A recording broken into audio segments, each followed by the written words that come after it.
আল্লাহকে সিজদা করা আর আল্লাহর জন্য সিজদা করা কথাটি পার্থক্য আছে? সুন্দর প্রশ্ন করেছেন। আল্লাহকে সিজদা করা নাকি আল্লাহর জন্য সিজদা করা, তাই তো? আল্লাহকে সিজদা করা বললে কাফির হয়ে যাবে। আমরা আল্লাহকে সিজদা করি না, আল্লাহকে পাবো করে সিজদা করতে, কথা কি বুঝছে? আমরা আল্লাহর জন্য সিজদা করি, আমরা আল্লাহর জন্য সিজদা করি। আল্লাহ বলছে সিজদা করতে, রাসূলুল্লাহ সাল্লাল্লাহু আলাইহি ওয়াসাল্লাম সিজদা করার নিয়ম দেখাই দিয়েছেন মাটির মধ্যে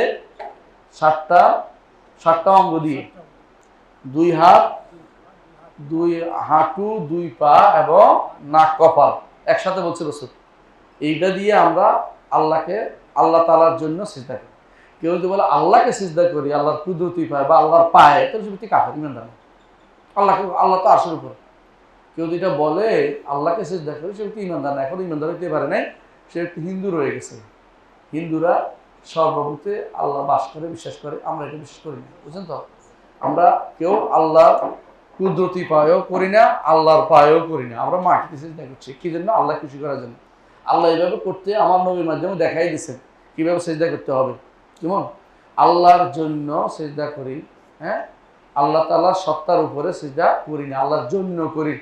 হ্যাঁ, ফাসজুদু লিল্লাহি, আল্লাহর জন্য সিজদা করা হচ্ছে। জি, সাজাদা ওয়াজহিয়া লিল্লাযী খালাকাহু, আমার চেহারা সিজদা করছে, হ্যাঁ, ওই আল্লাহর জন্য যে আল্লাহ আমাকে সৃষ্টি করেছেন। আল্লাহকে সিজদা করি না আমরা, বুঝেছো কথা? এটা যে বলছে এখনো ইমানদার হতে পারেনি, এখনো হিন্দু রয়ে গেছে, ওদের পিছনে নামাজও হবে না।